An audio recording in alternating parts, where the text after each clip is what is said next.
ಕತ್ತು ನಮ್ಮ ಮಾತ್ರ ಮಹಿಮೆ ಪಡಲಿ.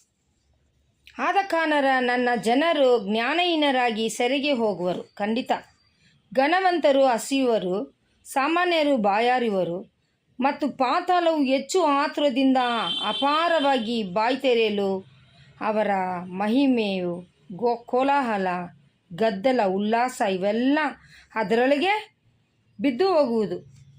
ಕುಲಹೀನರು ಬೊಗ್ಗುವರು, ಕೂಲಿಯರು ಕುಗ್ಗುವರು, ಉನ್ನತರ ದೃಷ್ಟಿಯು ತಗ್ಗುವುದು. ಸೇನಾಧೀಶ್ವರನಾದ ಯೆಹೋವನು ನ್ಯಾಯ ತೀರಿಸುವುದರಲ್ಲಿ ಉನ್ನತೋನ್ನತನಾಗಿ ಕಾಣಿಸಿಕೊಳ್ಳುವನು. ಪರಿಶುದ್ಧವಾದ ದೇವರ ಧರ್ಮವನ್ನು ನಡೆಸುವವರಲ್ಲಿ ಪರಿಶುದ್ಧನೆನಿಸಿಕೊಳ್ಳುವನು. ಆಮೇನ್. ದೇವ್ರ ನಮ್ಮ ಮಹಿಮೆ ಪಡಲಿ. ಈ ದಿನ ದೇವ್ರನ್ನ ಬಿಟ್ಟು ಎಷ್ಟೋ ತಪ್ಪು ಕೆಲಸಗಳು ಇವೆಲ್ಲ ನಾವು ಮಾಡ್ತಾ ಬಾಯಲ್ದೇ ಇದ್ದೀರಿ. ಒಂದಿನ ದೇವ್ರು ಬರುವಾಗ ನಮಗೆ ವಿಚಾರ